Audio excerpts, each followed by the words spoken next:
英語聞き流し10分間、名作リスニング、英語テキストと MP3 ダウンロード、その他の物語は、ホームページよりご利用いただけます。88thpp.com 88thpp.com Chapter 5 The Kingdom of the Future.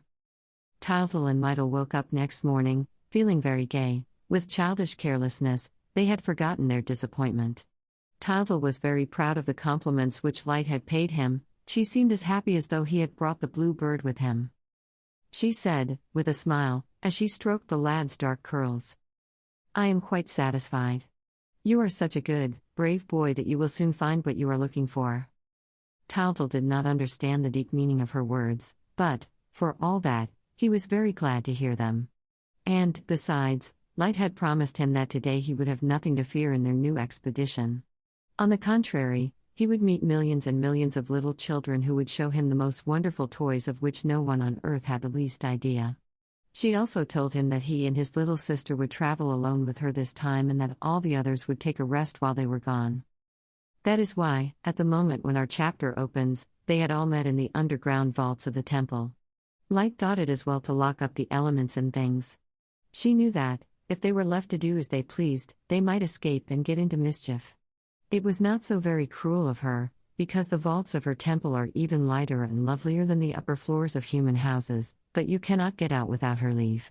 She alone has the power of widening, with a stroke of her wand, a little cleft in an emerald wall at the end of the passage, through which you go down a few crystal steps till you come to a sort of cave, all green and transparent like a forest when the sunlight sweeps through its branches. Usually, this grey hall was quite empty, but now it had sofas in it and a gold table laid with fruits and cakes and creams and delicious wines, which Light's servants had just finished setting out. Light's servants were very odd. They always made the children laugh. With their long white satin dresses and their little black caps with a flame at the top, they looked like lighted candles. Their mistress sent them away and then told the animals and things to be very good and asked them if they would like some books and games to play with. They answered, with a laugh, that nothing amused them more than eating and sleeping and that they were very glad to stay where they were. Light's servants were very odd. Tylo, of course, did not share this view. His heart spoke louder than his greed or his laziness, and his great dark eyes turned in entreaty on Tildel, who would have been only too pleased to take his faithful companion with him, if Light had not absolutely forbidden it. "I can't help it," said the boy, giving him a kiss. "It seems that dogs are not admitted where we are going." Suddenly, Tylo sprang up with delight. A great idea had struck him. He had not left his real, doggy life long enough to forget any part of it, especially his troubles. Which was the greatest of these? Was it not the chain? What melancholy hours Tylo had spent fastened to an iron ring. And what humiliation he endured when the woodcutter used to take him to the village and, with unspeakable silliness, keep him on the lead in front of everybody, thus depriving him of the pleasure of greeting his friends and sniffing the smells provided for his benefit at every street corner and in every gutter.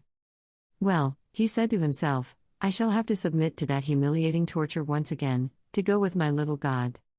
Faithful to his traditions, he had, in spite of his fine clothes, kept his dog collar, but not his lead.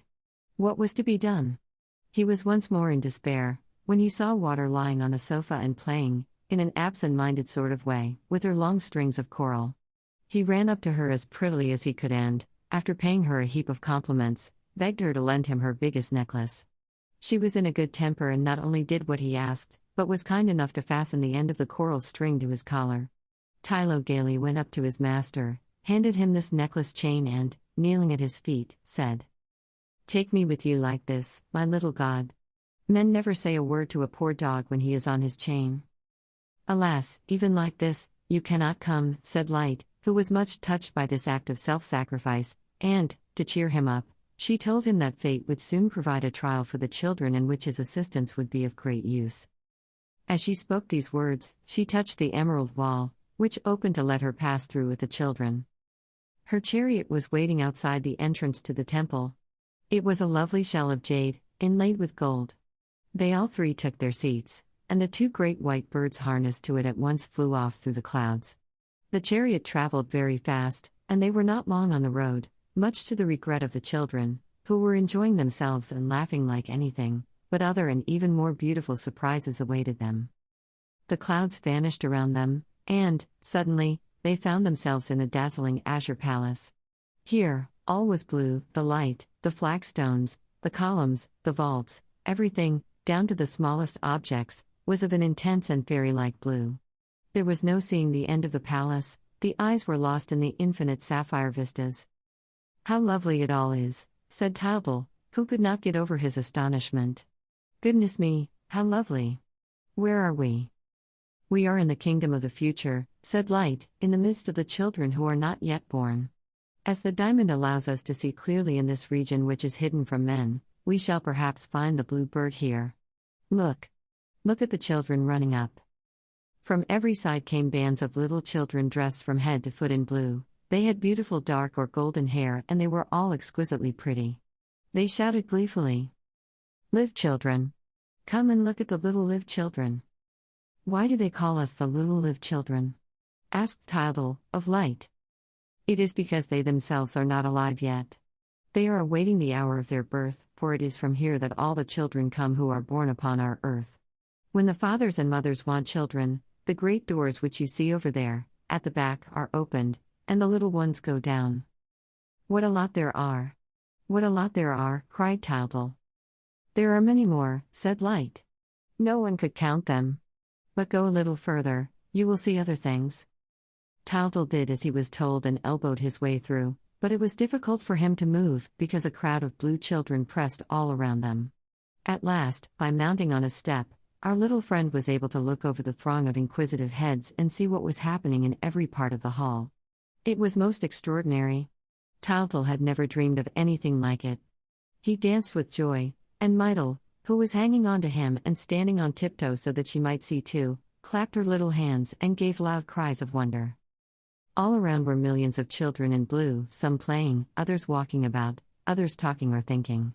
Many were asleep, many also were at work, and their instruments, their tools, the machines which they were building, the plants, the flowers and the fruits which they were growing or gathering were of the same bright and heavenly blue as the general appearance of the palace. Among the children moved tall persons also dressed in blue. They were very beautiful and looked just like angels. They came up to Light and smiled and gently pushed aside the blue children, who went back quietly to what they were doing, though still watching our friends with astonished eyes. One of them, however, remained standing close to Tildal. He was quite small. From under his long sky-blue silk dress peeped two little pink and dimpled bare feet. His eyes stared in curiosity at the little live boy, and he went up to him as though in spite of himself. "May I talk to him?" asked Tildal, who felt half glad and half frightened. "Certainly," said Light. "You must make friends. I will leave you alone, you will be more at ease by yourselves." So saying, she went away and left the two children face to face, shyly smiling. Suddenly, they began to talk. "How do you do?" said Tildal, putting out his hand to the child. But the child did not understand what that meant and stood without moving. "What's that?" continued Tildal, touching the child's blue dress. The child, who was absorbed in what he was looking at, did not answer, but gravely touched Tildal's hat with his finger. "And that?" he lisped. "That? That's my hat," said Tildal. "Have you no hat?" "No, what is it for?" asked the child. "It's to say how do you do with," Tildal answered. "And then for when it's cold." "What does that mean, when it's cold?" asked the child. "When you shiver like this, brrr. Brrr, said Tildal. "And when you go like this with your arms," vigorously beating his arms across his chest. "Is it cold on earth?" asked the child. "Yes, sometimes, in winter, when there is no fire." "Why is there no fire?" "Because it's expensive, and it costs money to buy wood." The child looked at Tildal again as though he did not understand a word that Tildal was saying, and Tildal in his turn looked amazed. "It's quite clear that he knows nothing of the most everyday things," thought our hero, while the child stared with no small respect at the little live boy who knew everything. Then he asked Tildal what money was. "Why, it's what you pay with," said Tildal, scorning to give any further explanation. "Oh," said the child, seriously. Of course, he did not understand. How could he know, a little boy like that, who lived in a paradise where his least wishes were granted before he had learned to put them into words? How old are you? Asked Tildel, continuing the conversation. I'm going to be born soon, said the child. I shall be born in 12 years. Is it nice to be born?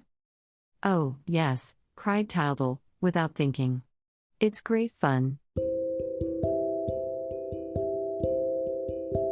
Audiobook. Living in Kyoto by Hidemi Woods. Now on sale in online stores. 44 available distributors. Apple, Google Play, Amazon Audible, or else.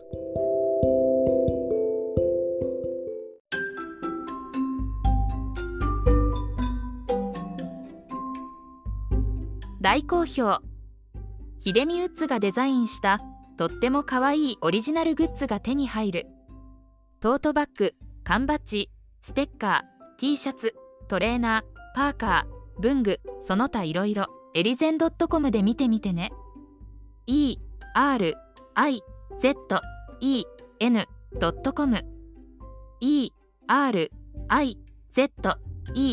erizen.com エリゼン .com。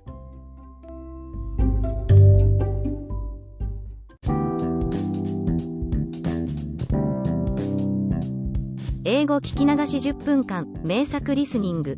英語テキストと MP3 ダウンロード、その他の物語はホームページよりご利用いただけます。88thpp.com 88thpp.com